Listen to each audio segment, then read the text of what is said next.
Welcome to the Broke Book Girls podcast. We're Anne and Bree, and this podcast is going to be your go-to destination for indie reads. We highlight incredible indie authors, explore new worlds, and introduce you to books that you won't find anywhere else. Tune in for your next read, a laugh, and a share in the joy of finding your home.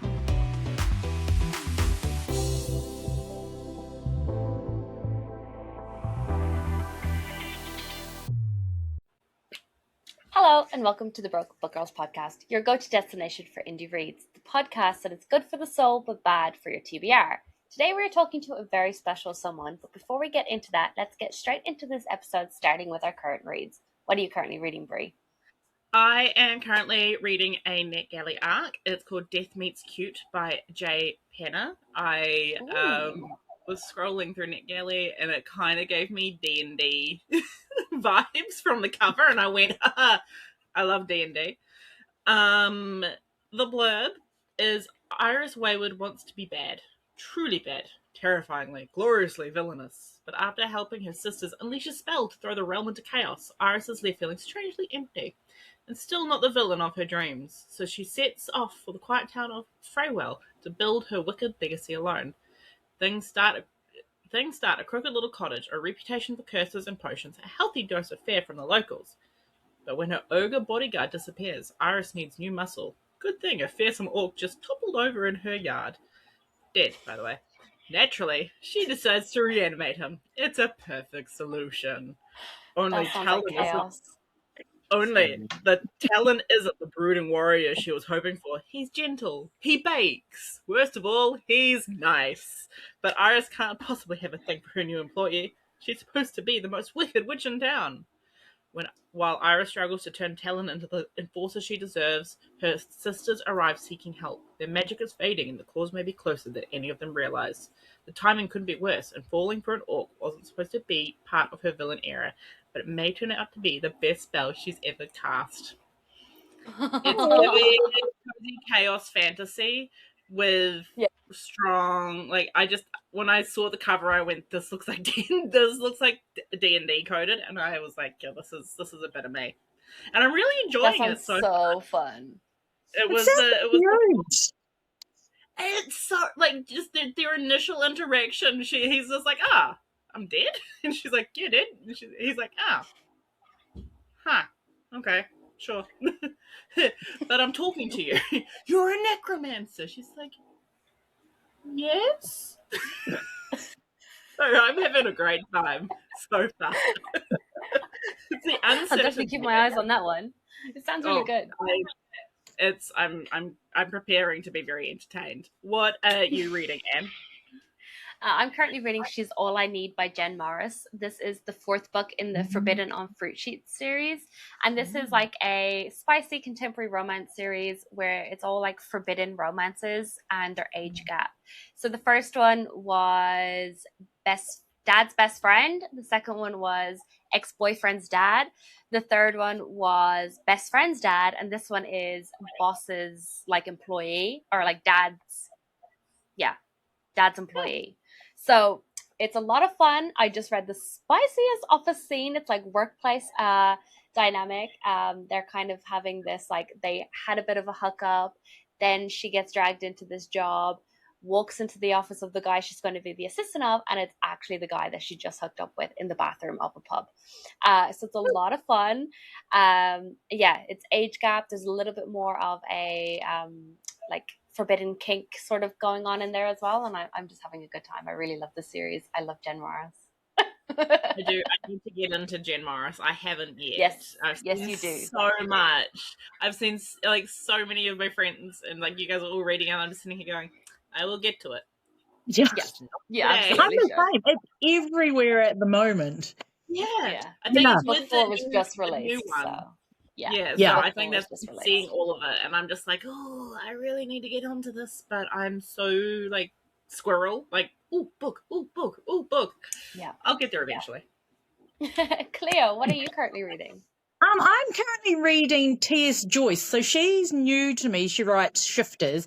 And normally if I'm writing, I will read Shifters, Aliens, Monsters, whatever. Because I get real... I'm convinced that if I read MC at the same time I'm writing MC, I will accidentally steal their book and then it'll become my book.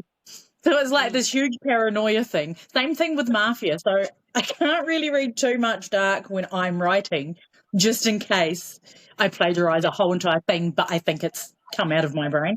So I'm reading T.S. Joyce, and I think it's called Boarlander Beast Boar. So it's about a group of mountain men.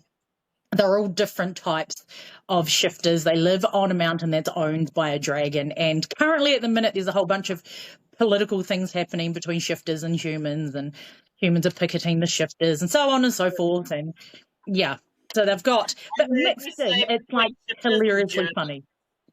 Hey? I heard you say shifters and Germans, and I went, again? Not the Germans again. Not the Germans. Humans. Some of the humans are, well, obviously the humans are shifter groupies. So the human woman managed to find a lot of these men through bangaboarlander.com. So that the group are called Boarlander. And there's like, it's amazing. There's a nutty woman who lives on the mountain who's obsessed with worms. Like, she's a super geek who accidentally ended up mated to one of the loggers on the mountain, and she's the person who's created Bang a Boarlander. And the very first Boarlander novel I read, he had actually catfished the woman, and the woman went to meet the alpha of the Boarlanders and then couldn't figure out why he wasn't into worms, because when he chatted to her, he was really into worms. And then all the Boarlanders like, hang on a minute, this sounds like the woman we know. So she's like a tiny, crazy redhead punk who's into worms, who's basically catfished all these women to go up the mountain to fall in love with shifters. Okay. Completely normal stuff. I need to read this right now. I need this. Like, yesterday. This is the book that I need in my life right now. Oh my god. This is amazing. It's so good. And her name's T.S. Joyce, and I only found her because she had a Valentine's novel that was recommended, and I only really read it because it turned out the shifter woman was a hamster. And I love me a rando shifter animal. So she was a hamster, and then she had a friend who was an armadillo. Like, just nutty shifters is what I'm about. This is amazing. Oh, that's great. I'm going to add that to my TBR and start. This is going up. Like, that is incredible. Come on, Goodreads. You know what? Scream. Oh, there we go. Why is it terrible if it came up on Goodreads that it's actually a really shitty book, and I'm here going, I like it. Here's the thing. I don't trust Goodreads reviews. No. They're really nasty over there. I don't trust any reviews, like with books, with movies, with TV shows, because I prefer to make my own opinion. Mm. If someone goes, this is shit, I'll be like, maybe it's just not your cup of tea.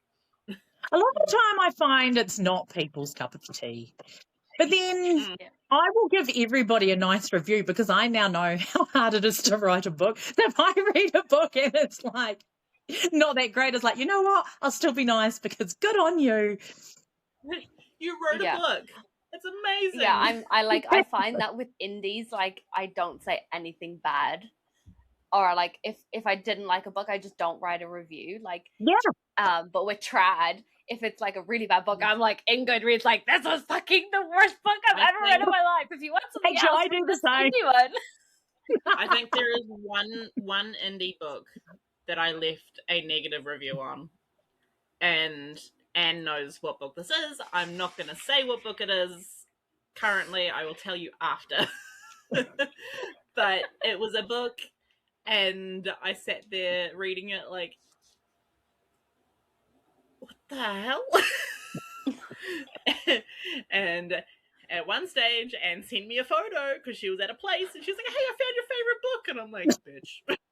She's like, burn it. I'm like, set it on fire. Set it on fire. She's like, don't you want a copy? I'm like, no. That book and Empress Teresa. Oh, Empress Teresa, I can't wait to find out what it is now. It was a book. But anyway, we will talk about that later. So today we are joined by the author Cleo Browne, the author who I fell in love with right before Ages of Pages last year, and even more so when I met her at Ages of Pages, and my introduction to motorcycle club romances. Cleo, please introduce yourself.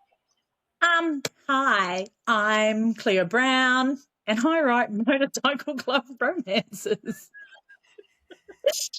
There's not really a lot more in depth than that. What's your sign? What's your pet's IRD name? number. I'm a Scorpio. Yeah, basically I write MC because I tried writing small town romance and that didn't work out for me.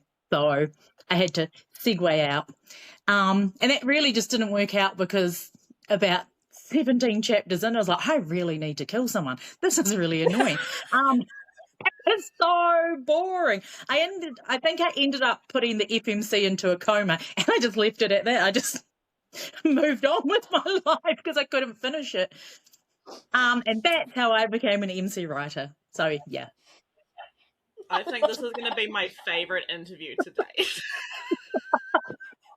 Like, hands down, I'm calling it now. 2026, when we do our 2026 wrap, this will be the interview that I'll be like, this is the best thing we've ever done. Yeah, like, not a lot of thought went into it. That's just, it just happened. Yeah, I fell into MC.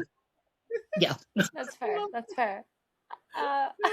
So, like with every author interview that we do, we jump into our rapid fire questions. We will put 60 seconds on the clock. Bree is going to shout out some random questions at you. We want the first thought that comes to your brain, and the time to beat is 45 seconds. That is our winner so far. So let me get my timer started and we can get straight into it. Are you going to ask real fast so we can beat the 45 seconds? How many questions are there first? Hold on. 1, 2, 3, 4, 5, 6, 7, 8, 9, 10, 11, 12, 13, 14, 15. Let's do that, right? I've got no access to my calculator. How many seconds is that per question and answer?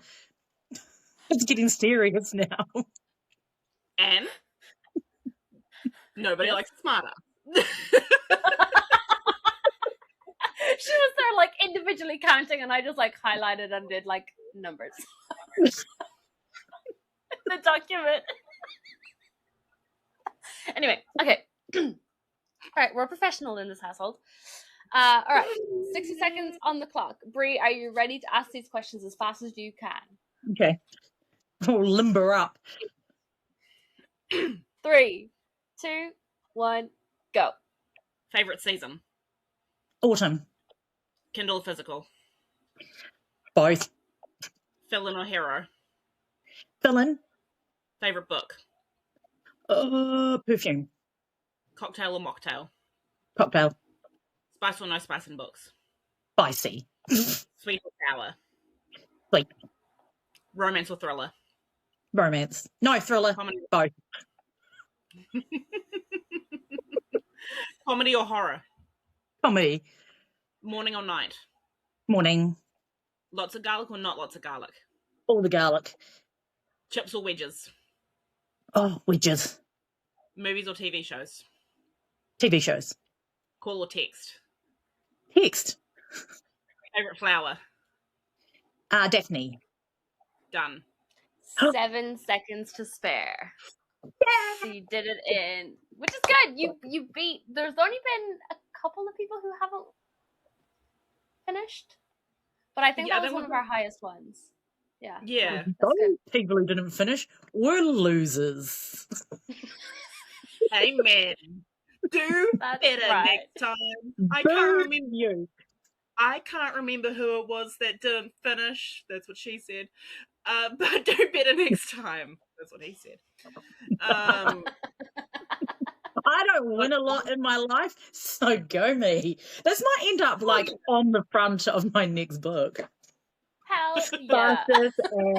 Good vibe Christians on broke book bitches. Look, what we'll do is when we see you at Ages of Pages, we're just going to have little awards for everyone who Yeah. like, you know, this is the Emmys, but it's just the Broke Book Girls rapid fire questions. Rapid fire questions. Yeah. I'm going to do this. I can do this right. I am going to make little awards. It'll be so cool. I might get me like a silk boxer's robe and just have it printed across the back as well. Yes, we should do sashes. So it's like a pageant. Ooh, yes. You can go, fuck you guys, I did it in this. Yeah, and then everyone will know that I am superior answering questions. Hell Amen. yeah. Now, but here's the thing now. We're about to ask you questions about your book. I know, and now it's going to just go straight down the Googler. We're about to like get into the bulk of the interview, and you already said I don't remember anything. Yeah, I know. I've really peaked too soon in this podcast, I think. It's fine. We just need to go on side quests and forget all about our bulk questions. Yeah. If I just keep talking, it'll sort itself out. Or I'll just bamboozle everyone and they'll forget what the question was. Look, I am easily bamboozled. I have had a bit of alcohol today. Nice. Yeah. Good work. To loosen up those pipes for this. Just to deal with my grandfather. Anyway. Old man. I do. No, I love my granddad, but my goodness. He's 80 years old and he's been a grumpy old man since he was in his 30s. So anyway. Alrighty, Bree, do you want to start us with our first question? Absolutely. I'm not going to go for my very first question because I might give back. I'm going to go, what initially drew you to the mafia romance genre? That was just all accidental. Yeah, pretty much. No, I actually read quite a lot of it. So I came to romance novels quite late in some ways. So like initially it was always, as a child, it was the Goosebumps books, obviously. Any book with bumpy writing where there was somebody going to die, that was me straight away. And then everyone got into like Sweet Valley High and the more romantic ones, but I rebelled against that for quite some time and then just went straight into thrillers. Anything with the prospect that there is going to be a murder was all me. And then I think it's just after that, I think I stumbled upon some romance. Oh, that's okay. And then I stumbled on romance with mafia or motorcycle clubs, and then it was just like, yeah, no, this is my jam. So anything where there is thriller, crime, murder, torture, bad guys, mixed in with romance, yeah, that was pretty much me. Dark romance, murder. I shouldn't call it murder romance because normally I refer to my books as sexy murder books. That's how I sell them to family and friends. They are. Yeah, so I hit the sexy murder book genre, and then that was pretty much me. So when it came to writing, as I said, I tried small town romance, not enough death. Moved on. Yeah, moved on. Just never finished that book. Is their character still in a coma to this day? She is still in a coma to this day. Oh, how sad. Not every now and then I think about going back and finishing it. I think, nah. I read it and then just like randomly add a motorcycle club in there. Yeah. You can cut it off. It looks at just, it comes across as like a really sweet small town romance, and then it just gets dark. And then it's quite long as well. And I don't know why I wrote it so long. And it was Courtney Clark Michaels, because she's one of my really good friends, and we were talking about it. And she was like, how many words have you written so far? And at that stage I was like 60 something, and she was like, what the fuck? Why are you writing such a long book? And I was like, I don't know. She was like, dude, my books are like 50,000 words. What are you up to? And I was like, I don't know. And she's boring and she's in a coma. So, and then she's just like, try something else. And I was like, yeah, I think I will. So, and that's basically what happened. So she'll remain in a coma forevermore. Yeah. How sad. Fair I enough. Rest in can't peace. bring her back now. It was just, it was the most boring thing I think I could have ever tried to write, and for no real reason either. It just seemed like a good idea. Isn't that how all things start? Seems like a good idea. I think so. It's you make the plan, execute the plan, expect the plan to fail, throw the plan away, YOLO. Yeah, there's like, oh wow. Well, to be fair, that one was sort of so. If I back, I only really wrote it because I found I had some extra time on my hands. I'd gotten quite poorly, and my sister-in-law at the same time, who is Shay Terrell, she writes romantasy or paranormal romance. She was also sick, and we were just like two sad bitches with nothing to do in the daytime. So we were like, we should try writing a book. So we went off and did our own book writing things, to have little meetings, to talk about what we were writing. And it was basically, to begin with, it was just like, I wonder if I could write a book. And then clearly I couldn't, because that was bad. And then... And we'd done it sort of like quite professionally. So I had like a whole plan because I'd Googled it and it said that that's what I should do. Yeah, so I did a whole big breakdown. And I have to admit, at the time that I wrote that, I'd kind of bored myself anyways. But I was just like, no, this is what professionals do. You're a professional lady, so you're going to do this. And then it didn't work out. And then I got the idea for Rhodey and just raw dogged that completely. No plan whatsoever. And then that's what happened. And then I just sort of thought, oh, it'd be cool if someone other than my mum read this. And then people other than my mum did read that. And then it was like really weird. And I got really uncomfortable because people were like, oh, that's quite good. And I was like, shut up, leave me alone. Because I'm really awkward. Did you just do the whole, yeah, here it is, but don't acknowledge me?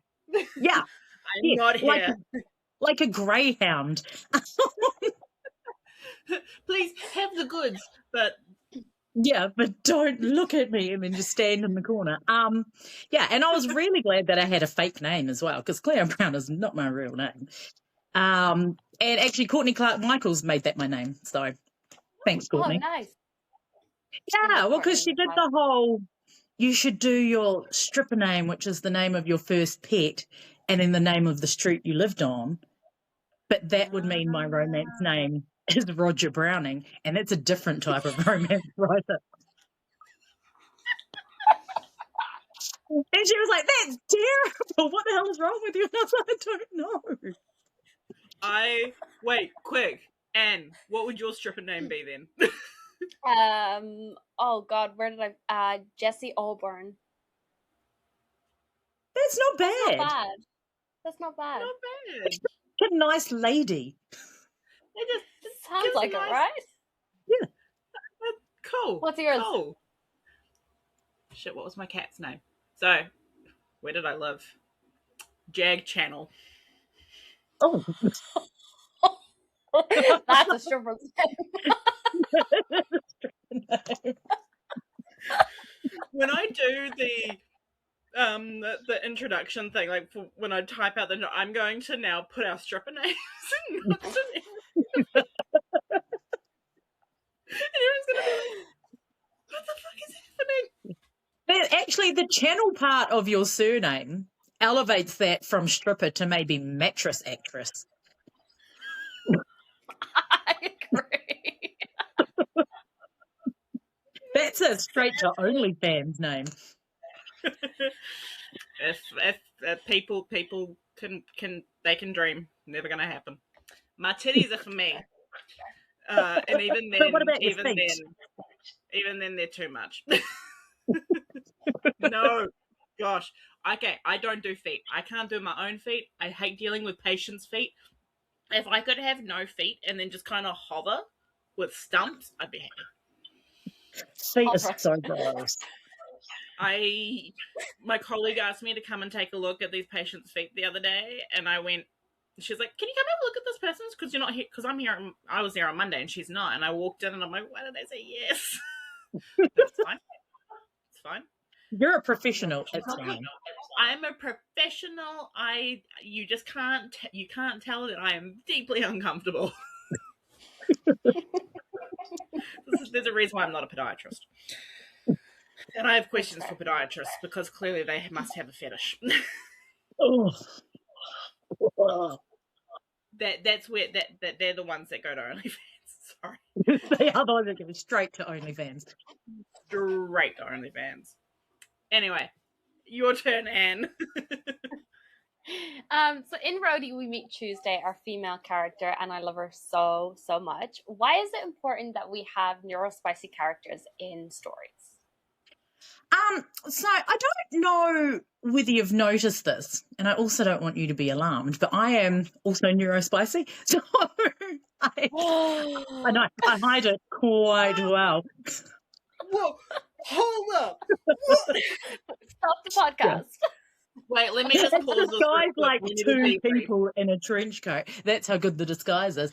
But a lot of it was, there's not a lot of really cool neurospicy people in books. I think the only one I ever managed to find was Dina in Heavy, by Kate C. Wells. And she was really cool, but she was a different type of neurodiverse to me.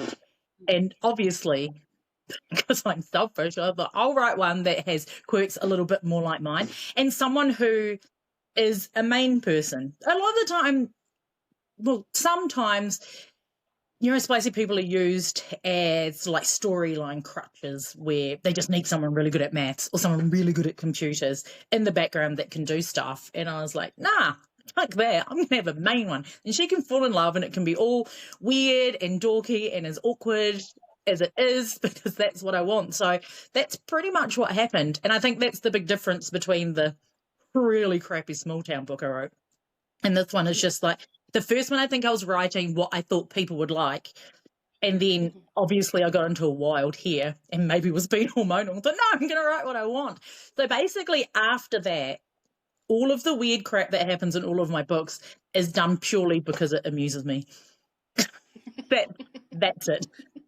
I have to say, so when I read Rhodey, I had the absolute best time, because you can just tell that you're writing for you as well, and you're writing what you want to read, and that it really shone through. And I think that's why I had such a freaking good time, because I'm like, this is the best thing I've read this year. Like, it just shows that, yeah, I loved it. And I have to admit, because like every now and then when I'm writing it, I make myself laugh because I'm easy to make myself laugh.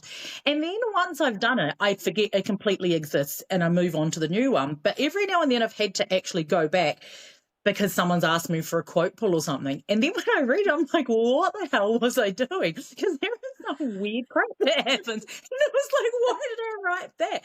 I think in my second book in August, it like accidentally ended up in a swingers campground. Yeah, that was like the best thing I freaking read. And they're like hiding because people are after these people. They end up going to this campground, it's for Rosen. and they're having this like weird interaction with the like people in the other campground, and then they're like, oh yeah, like you should come over, and they like end up going over, and then they're like naked waiting and ready, and they're like, what is happening? I forgot I wrote that. So when I went back and I was flipping through, I was like, what the fuck was I doing? She was just like, wow, it's so normal. Awesome work, Cleo. But yeah, every now and then I forget that I do it, and then someone will go, hey, I really like that part in such and such book where you did this, and I don't remember. That doesn't sound like me. I don't remember that at all. I'm purely professional. Professional. What is that? Yeah. I'm a highbrow author. I wouldn't have done that. I'm totally not three squirrels in a trench coat pretending to be a person. Yeah, and I have to admit, I think Courtney often, well, she doesn't even ask nicely to read my stuff, Courtney Carmichael. She'll just be like, yo, loser, send me that book. And so when I sent her Rhodey, I'd sent it prior to putting in any trigger warnings and forgot that she's a squeamish weenie. And then she like ran me in a panic from the gym where she was like, dude, I was just read your first torture thing. It always made me dry rich. And I was like, oh yeah, I forgot that was in there. She's like, you can't forget this shit. You need trigger warnings. And I was just like, oh, you're on my case. Like, get off my back and then maybe I'll put some in.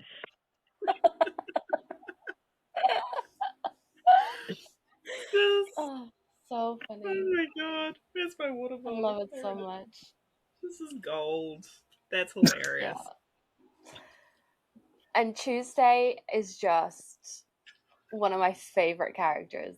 Her and Pops, Oh, iconic duo. fucking loved Pops so much. My favorite highlight is Pops. It's actually crazy how many people like, because he was never meant to be a thing. Like, he was just kind of there as like her loving granddad, and then he became his own thing, and the next thing you know, I've got like his own POV in the book, and then he just became such his own character. And I find like I've had to give myself a pep talk every now and then, because I was like, you can't keep making people, like just stop making people. You've got enough people.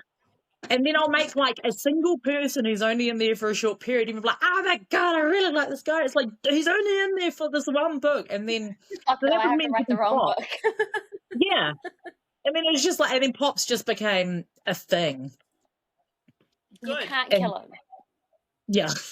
No, I'll never kill him. Every now and then I think about killing some people, but then I get quite attached to the people I've made, and I'm like, no, I can't kill them. Even the Prospect, I tried to kill him, but then I kind of liked him. And it's like, oh, you get to stay. And the Prospects are usually the first people to go. Look, Pops is like the beloved animal companions in books. He is, yeah. You even if you in a moment of spite go, Pops is just gonna have a heart attack, I will find you. I would like to warn you. Yeah. I have a sword and I have a cloak. I have a feeling he's the type that would outlive them all. Yeah. Out of pure spite. 100%. Yeah. 100%. Yeah. Sit there That's just, with a it's just bear the and way. just like just having the best time going, oh yeah. He is having shit's his time. I'm good. I do love Pops so much. Your characters are so personable. They have like they're just, you can tell that they are their own people. Were they influenced by anyone in your life? Any of these characters? Did you take snippets of their personalities from people that you know that you went, you would be great in this? It's well, it's quite funny because to begin with, I just wrote it. I wrote Rhodey and thought, oh yeah, that's really cool. And then quite a few of my friends read it and they're like, dude, you're Tuesday. And I was like, no, I'm not. That's like a completely made up lady who's really cool. And they're like, I'm pretty certain that's yours. So don't be stupid. And then someone was like, is Pops your dad? And I was like, no, he is not my dad. And the amount of people were like, I'm pretty certain that's your dad. It's like, no, it's not my dad. But every now and then I write a scene and it's like, holy shit, that is my dad. So there are a few people that sort of remind me of people. Not so many though. Like those two are just people that other people thought they knew. However, Mira, who is in book 4, she is Tank's woman. She is a romance author with ADHD, and she meets him when she ends up in the jail cell next to him. So he is wrongfully accused of something. He gets arrested. Mira is also in the jail cell next to him, and she was taken in due to indecent exposure because part of her research was to find a big man and wanted to know if he could bang her against a wall, and she chased him down and she flipped over, landed on him, and her big busty boobs fell out of her shirt. And then it turns out she's a frequent flyer to the sheriff's cell. Anyway, they meet there, but she is actually based on Courtney Clark Michaels, who, when she read it, Courtney was like, what the fuck, dude? Like, I'm way classier than this. Like, you're actually not. All you are doing is selling your books more to me. More. My bookshelf is so full right now, but I am going to need all of these. There is a lot. There is a lot. Yeah. Cleo has a lot of books. It's like Pringles. Once you pop, you can't stop, and they just keep coming and coming and coming. Because apparently every single person I've ever made up in my life now needs a happy ever after. It's actually really annoying. Oh, no. Yeah, they just won't shut up. Because I remember reading like an interview with, I can't remember who it was. And then there were a couple of authors after her that were like, no, it's because the characters are just in your head and they won't shut up. And I was like, that's weird because you're in charge of those characters. It turns out, no, you're not. And they just do what they want. Because sometimes I will have a plan and that doesn't happen at all. Like the plan just is like, no, the character's like, no, that's not happening. And So, going off of that, are you a plotter or a pantser? I'm most definitely a pantser. I tried plotting once, and then after plotting, for some reason my brain was convinced I'd already written it, and that was it. And then I just couldn't write it. My brain's like, no, you've done this. No, no. It ended You've up done being the hard like work. the hardest book ever to write. And I had to like keep saying to myself, no, you haven't written this. And then the book ended up completely different to what I'd plotted out. After getting over the hump of me having to say, you've not written this. Stop being stupid. Oh, my Lord. Yeah, so total pantser. I mean, if you've read my books, I think you can tell there's not a lot of plot. There's not a plan, no planning in that. Yes. But it all works beautifully, though. It works really beautifully. I just got to ask, the people got to know. It's one of those questions that everybody's got to know. Yeah, no plan ever. They just do what they do. And that's why, like in later stories, there's like 5,000 bloody kids all up in there and apparently a second gen. So I was like, that's cool. It's exactly what I need in my life. If they keep on coming and coming, there's going to be kids at some point.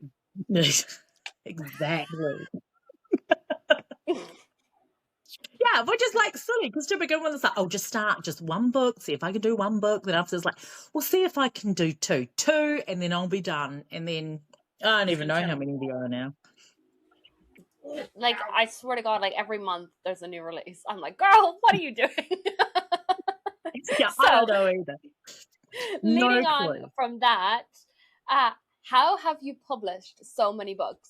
What is your secret? The secret is autism. It's the best kept secret. Yeah, I am incredibly routined. I love a routine. So once I set the autism routine, that's it forever until I die. So it's sort of, yeah, I'm really scheduled. So writing then became part of the schedule, and that's just it. The thing is, because every now and then people are like, you should take a holiday in case you burn out. And I was like, well, actually, there is such a thing as autism burnout, but I'm faster than that. That can't catch up to me just yet. I am speed. I am actively running from that. Look, but the thing is, autism can't hit a moving target. That's right. You just got to keep moving. So it's just, if I take a break and then that part of my routine becomes something else, I'll just never write again because I've moved on to the new thing. So it's one of those things. It's kind of like how with a lot of neurospicy people, they will eat the same meal every single day because that is just what like every morning I eat the exact same thing because that is my breakfast food. And if you try and make me eat a non-breakfast food at breakfast time, oh, hell's going to break loose. What do you eat for breakfast every day? I always have a smoothie. Nice. If I'm on holiday, I can stretch to like maybe a continental breakfast because it's breakfast food at breakfast time. But if you come at me with like a meal, then it's a no. No, can't be doing it. And like, so only certain foods can be eaten at certain times. I'm good like that. Yeah, so that's how I managed to pump out so many books. It's just, wow. Part of your yeah, schedule. there's a huge time for writing time, and that happens every single day. And like, it sounds impressive because I've had conversations with other people who are like, I don't know how you managed to do it. And it's like, no, it's this. But at the same time, the flip side is like, I can't, or I struggle to not do it. So like, if my writing time is like 7:30 to 8:30 every single day, if something happens and then goes in there, then it's never like, you never relax because you're like, no, now I've only got like 55 minutes. Now it's 50 minutes. Now it's blah, blah, blah. So it's a double-edged sword. Mm-hmm. Yeah. So it's sort of, I guess in some ways, some things are sort of superpowers where you can sort of really use them to your benefit, but then other times it's the other end of, it's the double-edged sword where you're just kind of like, not so great. So, yeah, but that's how it works for me. Autism keeps those books pumping until I move on to like my newest weird hyperfixation hobby, which could be anything. You never really know. You just never know. And then there's me who just forgets things like eating. Yeah. Like the more that I've like talked to more people who are like diagnosed with ADHD and are like neurospicy, I'm like, oh, that's relatable. Oh shit, that's relatable. I'm like, oh, yeah, is this why this doesn't work for me? Yeah, and I think there's so much spice within the book community as well. I think it's just like there's a certain level of creativity that both readers and authors need to have, and I think it's what you naturally have if you are a little bit on the spicy side, because we're not like, even though a lot of us adhere to certain rules, you're not sort of caged in by things either, because you've just got so much creativity and ideas, and you can sway between things, and everything is actually quite fluid within the spectrum you're in. So it's what makes us cool. But it also is what makes us slightly weird when we're all together in a group and everyone's like a little bit awkward. You're a little bit weird. She's like such a weird little bunch. Yeah, just watch Ages of Pages. Bree and I are going to run amok.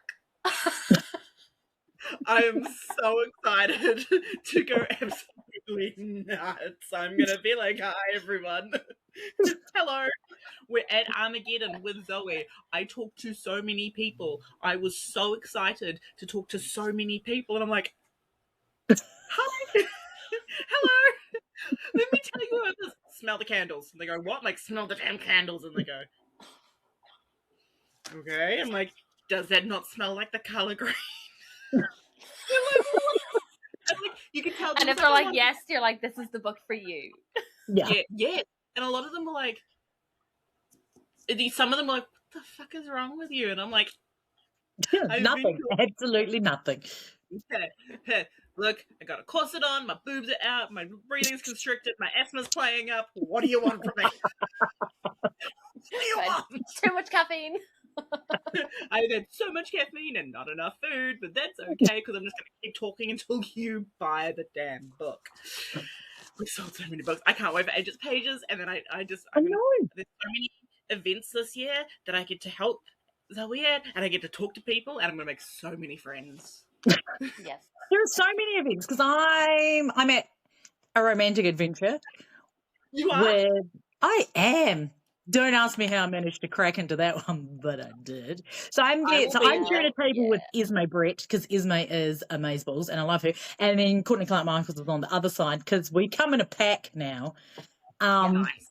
Which is basically going to be a wall of noise for whoever approaches us. You know that I am now purposely. You're going to hear me go, hello. You're going to be like, there's someone crazy here, and I'll be like, it's going to be amazing. And our table is going to look extra amazing as well, because Esme is so like pink and poppy and cute pastely coloured, and mine is so like grungy and black and dark. So we're going to look like Barbie and goth. It's going to be amazing. Yeah. It's going to be so good.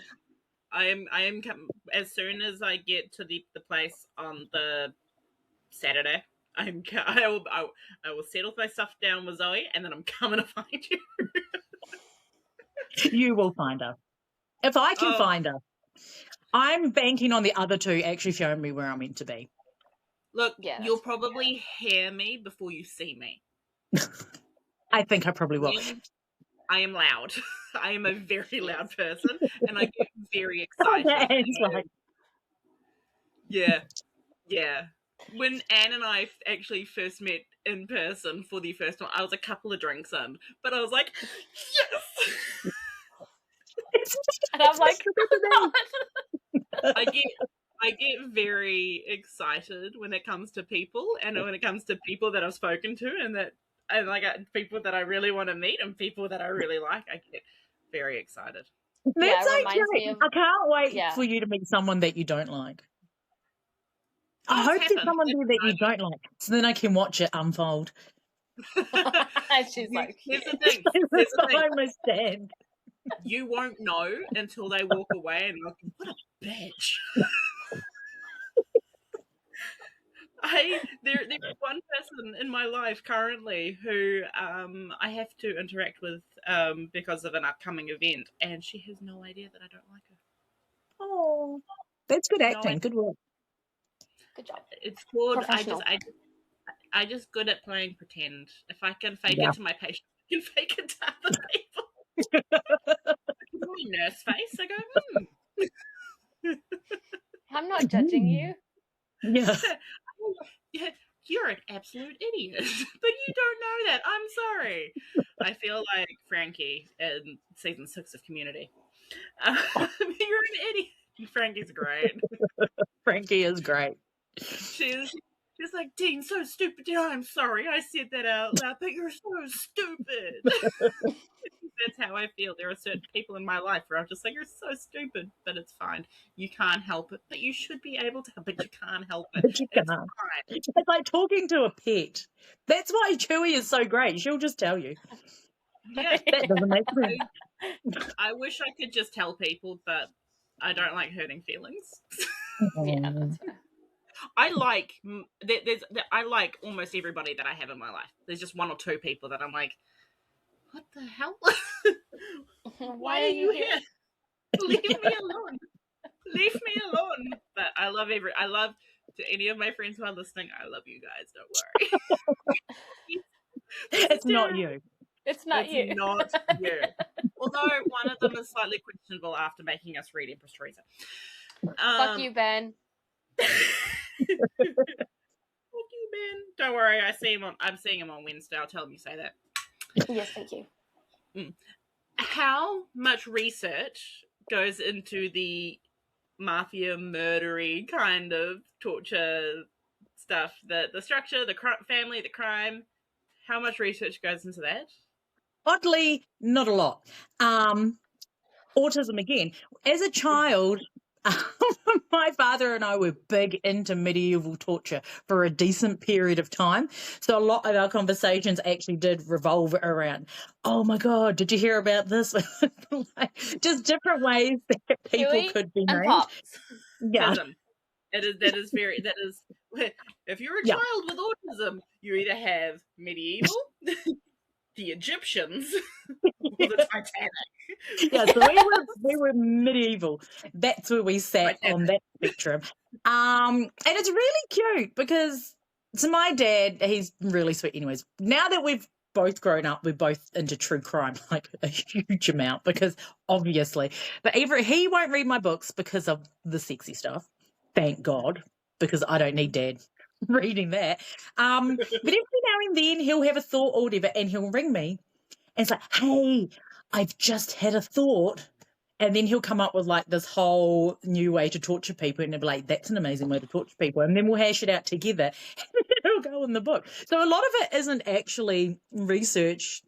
It's not new research. It's old research that's just living back there. And now it's not even useless information anymore. It's useful. Yeah, I was bred for this type of genre. It all comes around eventually to either bite you in the butt or prove really helpful. Yeah, that's right. And it's proved so much more helpful than I thought. Because when I was a kid, my dad would come home from his work with big poster papers, and I'd spend the weekend putting together a presentation for show and tell on Monday. And it was never normal. But sometimes those things would be in my show and tell, and all of my little classmates would have to sit there while I did my show and tell. So they didn't really appreciate it back then. But now the joke's on them, because look at me now with all of that knowledge that I had. Man, if I was in school with you, we would have been besties. That would have been the best. You would have had to befriend me though. I wasn't really that great with friends. I would just have to wait for an extrovert to attach themselves to me, and then that's how I became friends with people. I'm the extrovert one of my one of my friends and I are friends because we sat down at school and I looked at her timetable, I looked at mine and said, cool, we're in all the same classes. You're my friend now. It's now been 18 years. That's pretty much how Courtney Clark Michaels and I became friends. I was actively, so when I first meet people in the workplace, because we met at work, I didn't want to befriend people too soon in the workplace because then I didn't want to be stuck with a friend I didn't want. So she turned up and then she just attached herself to me and invited herself to lunch with me the very first day. And I've never managed to shake her. On the upside, she is amazing. She also made herself my son's godmother. So look, you didn't have to make the decision. She's just like, it was so easy. She was just like, yo, loser, I'm going to be the godmother. It's like, okay then. And then that was it. She's proved like a really good godmother, though. She's really solid, so I could have done way worse. see, everyone needs an extrovert in their life that just goes, you're my friend now, and that is how I make all of my friends. Exactly. Until I met an person who was more extroverted than me, and then I was like, shit, is this what it feels like to be an introvert? Because you've attached yourself to me. I didn't make the first, what is going on? I'm very uncomfortable, but we're friends now. And now, like, my friend group, most of them are all extroverts. And out of all of them, I'm probably the more introverted one out of all of them, which is really weird. That happens as well. Yeah, I've seen that happen. That never happens to Courtney, though.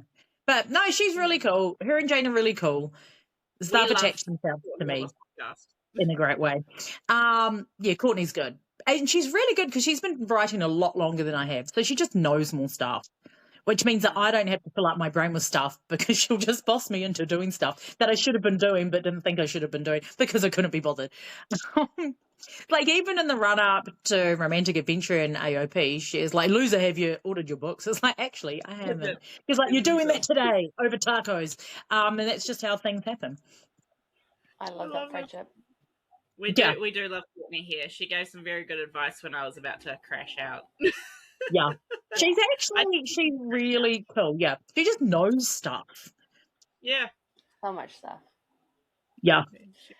Maybe too much stuff. Maybe. How did you find the balance of found family, but also the violence of being in a motorcycle club? Like, it flowed really well. Like, we had one page would be like really violent and torture. The next page is like everyone being all cute and found family-esque. How did you balance that? I don't know. That's how that works.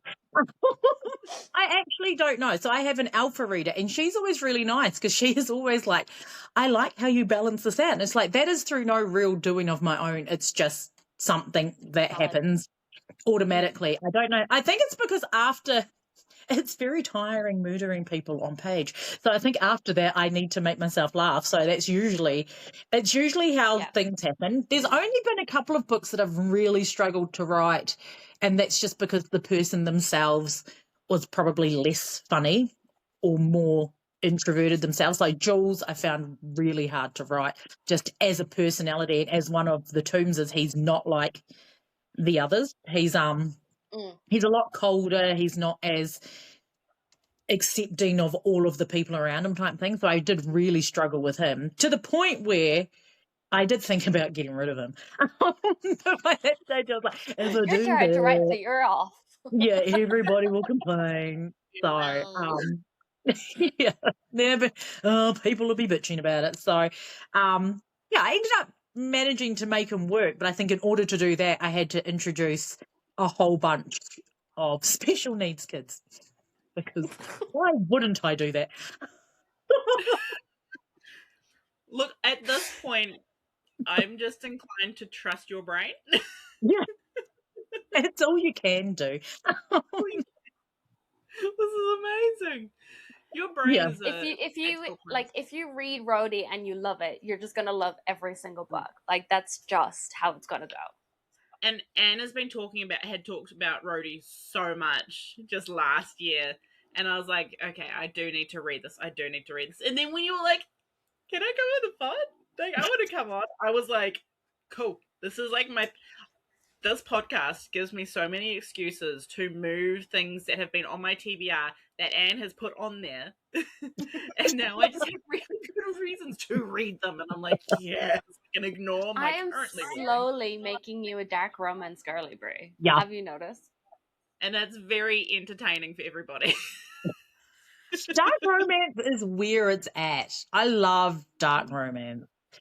I really loved your take on it because there's so much comedy as well, which I think lessened the dark part for me because I had such a fun time. I'm a content romance girly to my core. Like, you're an Ismay Brett. I have. Okay, when my shelf is better organized and I have more space, I have like 3.5 shelves of just romance books. Yeah. That is where my heart is. But Anne is slowly getting me into she's just like, but you at least you're introducing me to good dark romance. Yeah. I'm introducing you to the dark romance that I know you'll enjoy because it has that underlying comedy throughout that I think will make you laugh and kind of counteract all the bad stuff that's happening. Yeah, I sit there going, holy shit. The good thing is I'm not a queasy person. I'm a nurse. I listen to true crime, unsolved murder podcasts. I listened to like a psychology one on night shifts, like about like actual serial killers, and I listened to the one about John Wayne Gacy, the killer clown, and then my colleague goes, "Oh, Bree!" and I jumped like a foot out of my chair and had to go pee. I said, "Please excuse me." She's like, "Oh, you're $20." I'm like, "I need the loo." But I love the comedy, and I think that is where you can always get me. And your books just have that perfect like balance that I sit there going, "Oh my god!" I tell you what, it's really hard to sell as well because I know when I was trying to market it, it was so hard to figure out where it actually sat because it's sort of like it is dark only in places, and then it's comedy. So, like in my mind, it was a rom-com, but then people are like, "That's definitely not. That's not. That's like a dark romantic comedy. There's something going on with that." And then it was just so hard to find where it was going to sit. And like, I'm amazed that people actually even read it because it is weird. And I did get like a couple of really, really low reviews when they're like, "I don't like this amount of gore with my romance." I'm like, "Oh, so about that." Well, then read contemporary romance. Read the trigger warnings. Like, it's exactly. That's the other thing. It's just like there's trigger warnings, and I think I did put in there like there's like all sorts of weird shit going on in this book. So whatevs. But I got it's like reading a mafia romance and complaining about the mafia. Yeah. Yeah.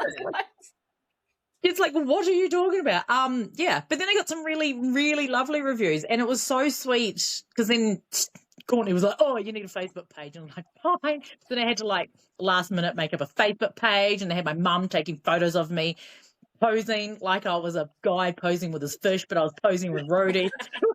Out by the river, and Mum's like, "Why am I doing this?" It's like, "Shut up and do it." It's like, "This is going to be my author profile pic," and she was like, "You're so weird." So I had that going on. But then I got like some really nice messages from some really lovely people who really liked the way Tuesday was written and how she was a lot more like either themselves or their children. Like the way I portrayed autism for them is the way that their lived experience was.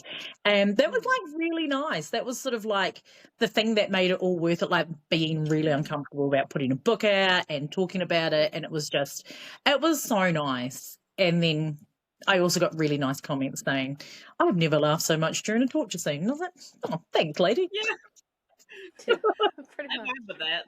I did go sit there going, "This is great." But again, it's so hard to market. It's just like, it is what it is. There's a niche for everything in the book world.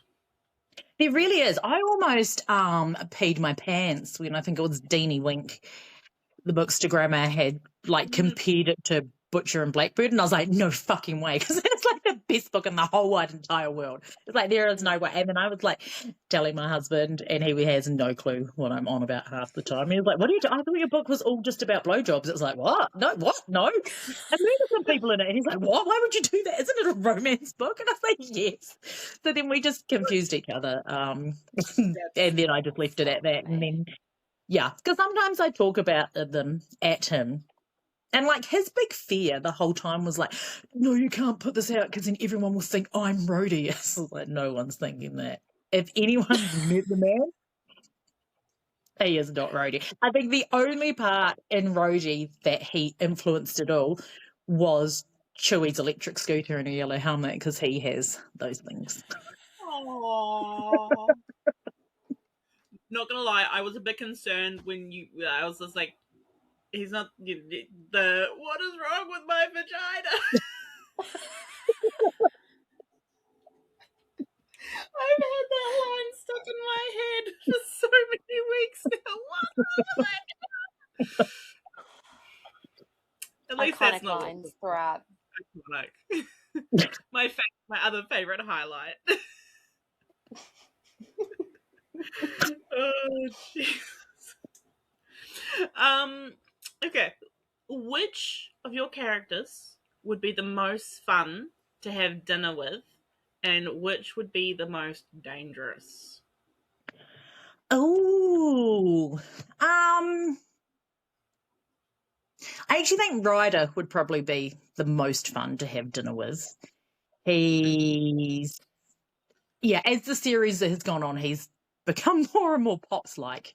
I've sort of struck up a friendship, and he is sort of like he's like an annoying brother type guy. So I feel like he would be quite fun to have dinner with. And I actually think Roman, the head of the Russian mafia, would probably be the most dangerous. He comes across as dangerous, but not dangerous, but untrustworthy at the same time. So, he comes across as like this big softy, but then you're also like, wait, no, he's actually like the head of this like Russian mafia, like. Yeah, exactly. And he's really sweet with his husband, but they have to pretend that they're not husbands. So, he's got like quite a lot of layers that even I don't know what's going on with him. So sometimes I'll write him into a scene and I think, oh, that's really cool. And then I think he might be good, but then other times he'll do something where he comes across as not so good. And then you're like, I can't tell if this guy is a good guy or a bad guy. So yeah, he's actually a really tricky one. So I feel like he'd be the most dangerous. But I also think Elio, who's one of the children who turns up, I think he could in the future also be quite dangerous, but in a different way. Yeah. So he turns up in the third book, I think. Listen, I don't know. I'm pretty certain it's the third book. You do remember stuff. See, you're doing good. You're doing good. Yeah.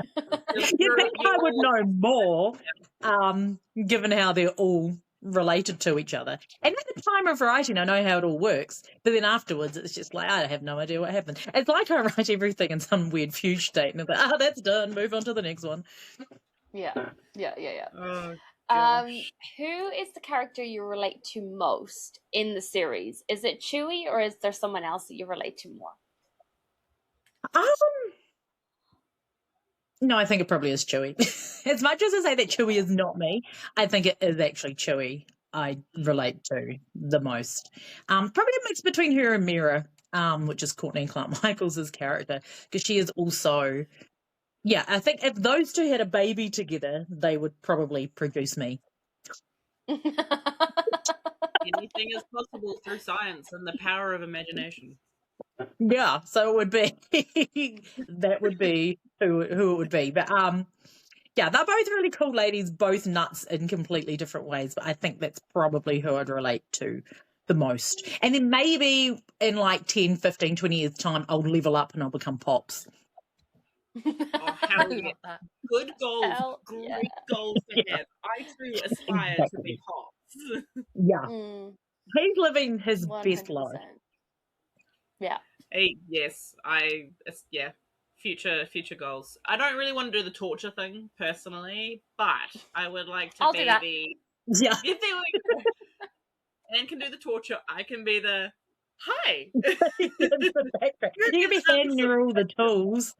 Yes, sterilizing things in the background. I know where to make people hurt. I just don't like to do it. Yeah. She You just can stand guides me. behind the screen and just tell her what to do. I'm like, Be like, if do you go this to on that this body one, part with this tool. Like, Yeah. there, I got you. Bang. Yeah, I've got you. and now the government is listening for just in case a murder This duo is arises. hypothetical. We're writing a story. I bet they've been listening to me for a very long time. I was actually invited to do a signing in Arkansas in April, but I had to say no because it's America and they are not that cool to go to at the minute. But even prior to that, I was just like, is New Zealand going to even let me out? Yeah, she's on a watch list. Yeah, it's not just a People question like, of if it's they'd not let me in. It's me. like, It's is anyone Cleo going to let me out? Browne. Yeah. No, whether when you It's get not to even my America, name. you'll get out of the country, but America will want to detain you. Exactly. Or they might look me up and go, we need this person's skills. Not Yeah. the government. Maybe a rebel group. Yes. Yeah. Don't know. Yes. No, yeah, so I Government. was just like, no, I'm not going anywhere near you guys. Yeah, No way. We No. love all of our friends in the States. We feel We do. sorry for you. We love you. But if your government can pull their heads out of their asses and get their shit together, then we might consider coming over.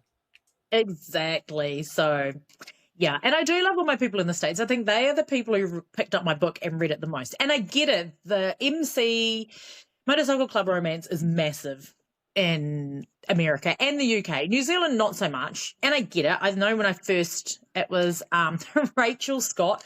She's a romance, the author. She's really cute. And she lives in like the next town over from us. I mean, she was like, so what is it that you actually write? And I said, I write MC romance and mafia and stuff. And she's like, MC romance? Like, what's that? And I said, it's like Motorcycle Club Romance. And she was like, did you write about the mob? And it was just like, there is no The way mongrel I mob. would base my motorcycle club in New Zealand. Like, it's just like, can you imagine? It's just like, that is the least sexiest thing I could think of in my mind. It was just like, what? So in the end, I had to say to her, no, it's like Sons of Anarchy, but with autism. And even then she was like, huh. There's your tagline. There's your marketing line. Yeah. Sons of Anarchy. With autism.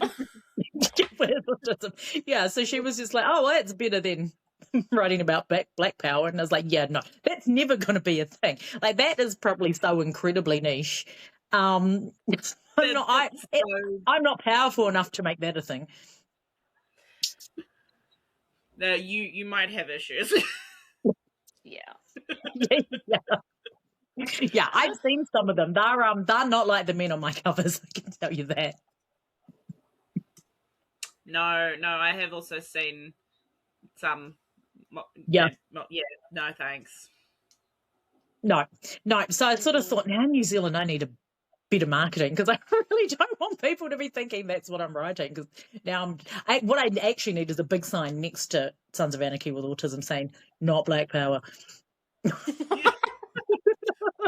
Yes, absolutely. Black power, the big red like cross sign, like it. None of my books. Yeah, not today, buddies. I write gentleman motorcycle men who are rough on the outside but romantic to their women. Soft and squishy on the inside. Yeah. Yes. Alpha mellows. Because they were meant to be really badasses, but some of them are really not. Because sometimes the women are actually way cooler than they are. So they're just along for the ride. I had a really cool idea and I haven't managed to do it yet because I just don't have time. But I was like, I want to do a reverse trope where all of the random usual tropes you get in motorcycle romance, I do it the other way where the women are the MC. And then one lady will fall in love with a man who's a kindergarten teacher and his ex-girlfriend is really threatening and she's got to save him from her. Or like she falls in love with a male nurse that's got like a shady background. Like all the usual tropes we have for women, we just switch it around the other way. That would be amazing. It would make me laugh so much as well. Because it's like, those are the things, they're recurring themes in MC a lot. Like, Yeah, there's like always a kindergarten she's teacher. doing the torturing and he's in the background going, Exactly. Look, when you do get the time, please, because that would be yes, yeah. That'd be so fun. I think it'd be so fun, and it would make me laugh, and that's pretty and instead much. of the old ladies, there'd be the old mans or the old They would be the old men. Yeah, they'd be the old man, and they'd be riding on the back of the bikes. They'd be getting their patches. They'd be getting their property off. Hold on. Oh god. Oh, jeez. There'd be single fathers coming out of the woodwork.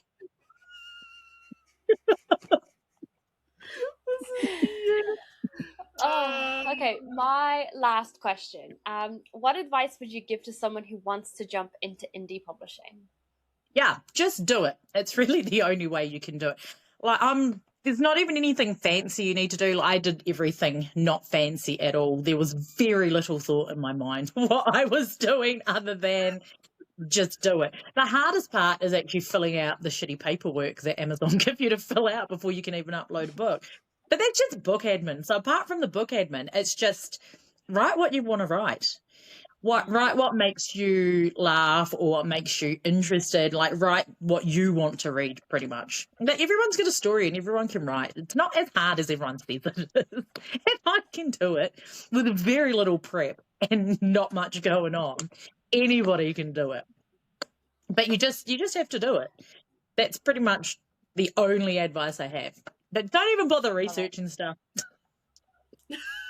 You just get a friend like Courtney Clark Michaels who just tells you what to do. Yeah. Just do it. Call up Courtney Clark Michaels. She'll help with the nitty-gritty stuff. Yeah, that's pretty much it. That's pretty much how I did it. Yeah. There wasn't a lot of planning. There was zero planning.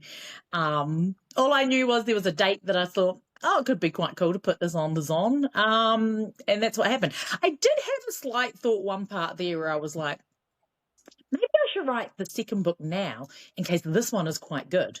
And I was like, no one's going to like it. So I put the first one up, and then he was like, when's the next coming out? I was like, damn it, now I've got to write a second one. And then it just kind of snowballed from there. But yeah, if I could go back, I'd probably get another one under my belt, give myself a bit of breather between writing them. But still it. Like, you've actually got nothing to lose. That's the best part about it. Most things you can do yourself. Like, if you're a little bit artistic, you could probably whip up a cover on Canva and, use spell check. There's easy ways to do things. You don't have to think too much or spend too much money if you don't know whether it's for you. But just, you've got absolutely nothing to lose. Good advice. Yeah, apart from maybe what people think of you if you use your real name and it turns out your book is terrible. So to get a fake name and then do it.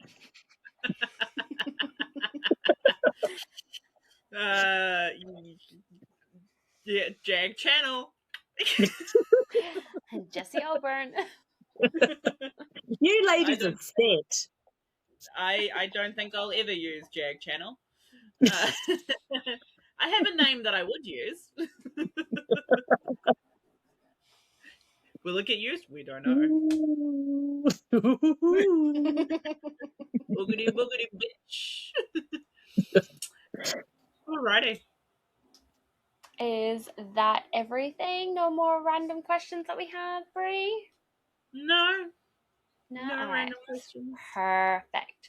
So at the end of every episode, like always, we're going to do our spark of joy. So something that brought us a bit of joy throughout the week, just to remind us that, a week could be shit, but there's always something small that can make us happy. And then our plug of the week, something that you want to plug. It can be a book, it could be an author, it can be something really philosophical, or it could be just this random food that you've been eating. Whatever it is, Bree, what's your spark of joy? So I have two sparks of joy. My first one was getting started and finishing Oopsie Daisy by L. Ashwell. We got surprise arcs. The street team, and then I woke up yesterday morning, opened up my Kindle because I finished Daggermouth on Friday, and then I opened up Oopsie Daisy on Saturday, and I didn't stop. I started, and then I didn't stop. I read it in like 2 hours. Cried so many times. The tears were plentiful from what I saw. Yes, I was not okay. Like, I would stop. I'd be like, okay, I'm fine now. So that was my first, and then my second spark of joy is I've got some upcoming annual leave for a couple of days. Yay. I am in, my friend's getting married on Saturday, so I have taken the Friday off so I can go get my toes done and just kind of have a bit of a day to myself. And one of my friends is coming over that night as well. And then I've got some days, so Monday, Tuesday off as well, to just kind of recover and prepare myself for a romantic adventure in that following weekend. So my calendar is very busy this month. Again, I don't know why I keep doing this to myself. Have I been accidentally putting things into the owl shed? Gosh damn.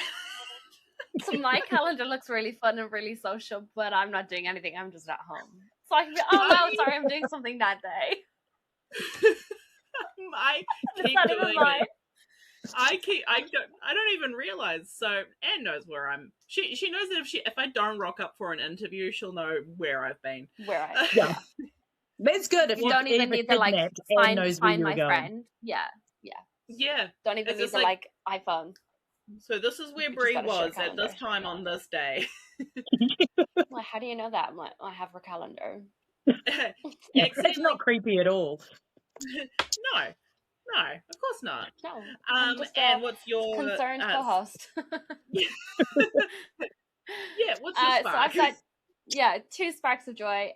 Just like you getting the surprise arc of Oopsie Daisy by Elle Ashwell. That was just a great thing. She just messaged in our group chat going, check your inboxes in 10 minutes. And then we all open our inbox and we've got this arc. And then we all go in the group chat and we're just like screaming our heads off because we weren't expecting this. Because Buckle Up Buttercup only came out like, last month? Literally last January? month. Yeah. And the second one is getting out of my reading slump. I hit a massive reading slump at the start of the week and I finally got out of it. And I lay on the couch while my partner was gaming until 3 a.m. last night reading. And I had the best freaking time. So, Hell yeah. Cleo, what's your spark of joy for the week? I actually also have 2 sparks of joy. The first one is I met some really amazing dogs during the week. So I really like dogs. Like, I really like dogs. And I met 2 amazing dogs as I was minding my own business walking to work. So it's just like one had like a pretty cool mustache, even though I love a mustache dog, but I've also seen a mustache dog drinking and it makes like a real big mess and I don't really like the mess, but I do like them when they're not drinking. So I pet like a really nice mustache dog who had not actually a very nice lady attached to him, but that's another thing. And then like I met a really cool bull terrier as well. So I got to pet 2 really cute dogs.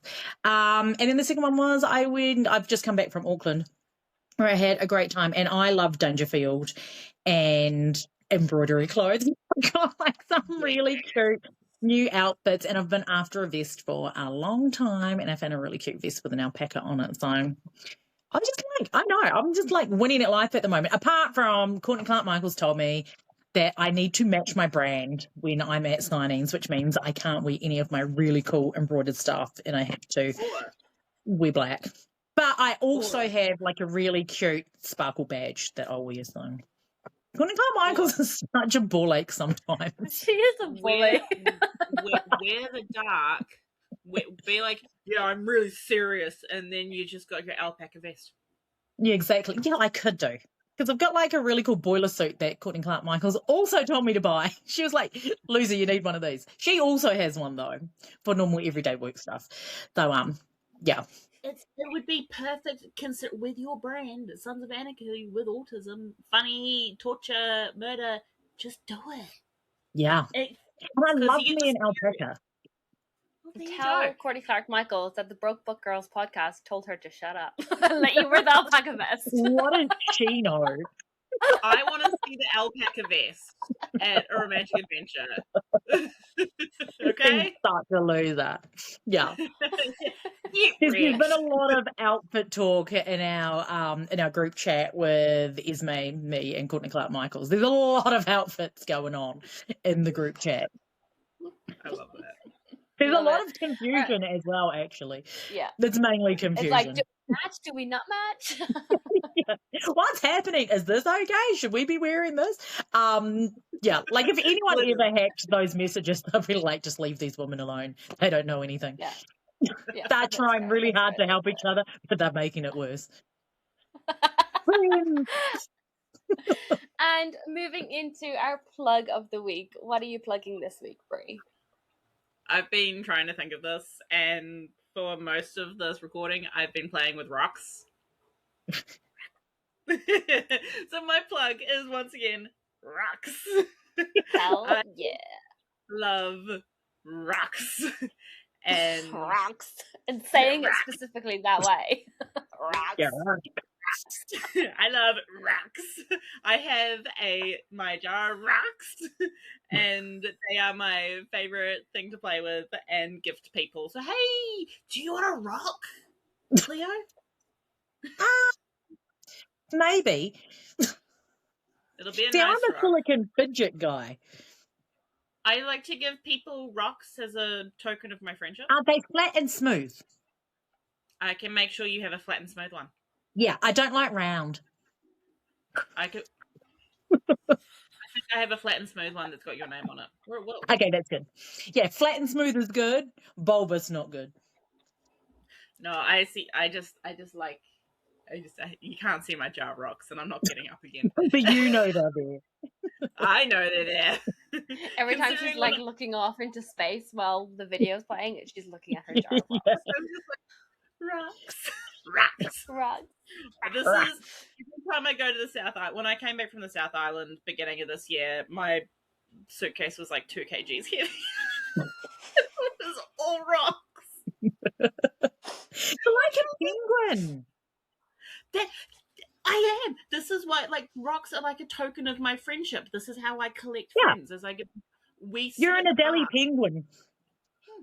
When we're sitting at the bar, when I'm with my friends, I'll just be like, "Would you like a rock?" And they're like, at least two of my friends get really excited when I go, "Would you like a rock?" And they're like, "Yes, give me rock." Because I said every time I go, I'll bring you guys rocks, and like one of them did not take me seriously. He's like, "Really?" And the other ones are like, "Yes." So Give me the rocks. My plug is rocks. And what's your plug?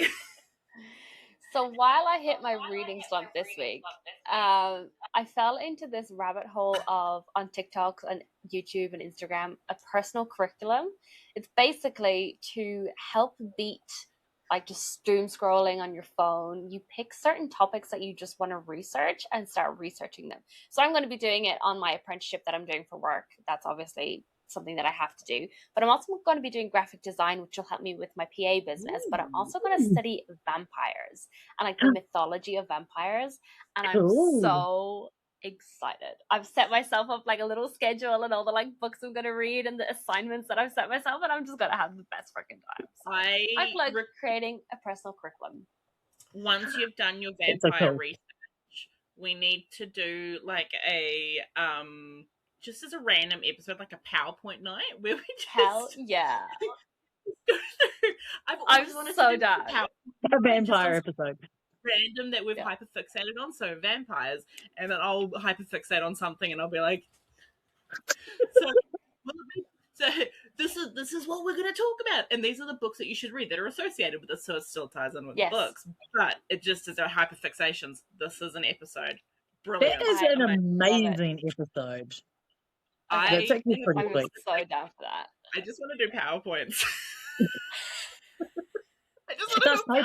They make you look so knowledgeable. So professional. Cleo, what's your plug of the week? So my plug of the week would be dark showering. So what you do is you have a shower basically in the dark, but you light a candle, and then it's meant to be like really good at helping you relax because it's just the warm water on you and your senses. And I'm prefacing this with, I had an MRI not that long ago, and it was on like my spine, skull, whatever. It was like this whole half body. And it was so warm and cozy in there, and I had headphones on with some nice music on. And I've been chasing that MRI high for like 2 months now. And dark showering is like the only thing I found that matches the high of being like in almost the dark, warm and cozy, relaxing. Like I had the best time in that MRI machine, and it's just like it's really hard to get those all the time. And like I worked out a whole bunch of stuff in my mind for my book while I was in there. So now it's just like now I have to have showers in the dark with a candle. What I'm going to say is if you have the opportunity to get an MRI, take it. Take it. The first time I ever had an MRI, I had a panic attack because claustrophobic. That's when I learned I was claustrophobic. And I just kept getting annoyed every time they ask me if I'm okay. Yeah. It's like, yes, I'm fine. Like, shut up. Yeah, I'm fine. Leave Let me me alone. enjoy my music. Yeah, I'm reveling in this. I was 11 I'm when not I at had my work. first MRI. So yeah, 11-year-old Bree was freaked the fuck out. However, it is scary. I have to have an MRI in June on my spine. So maybe I'll just have a nap. Yeah, I found it was the most relaxing. I came out feeling more refreshed than I have like going on holiday. And it was just like in 90 minutes at the local hospital.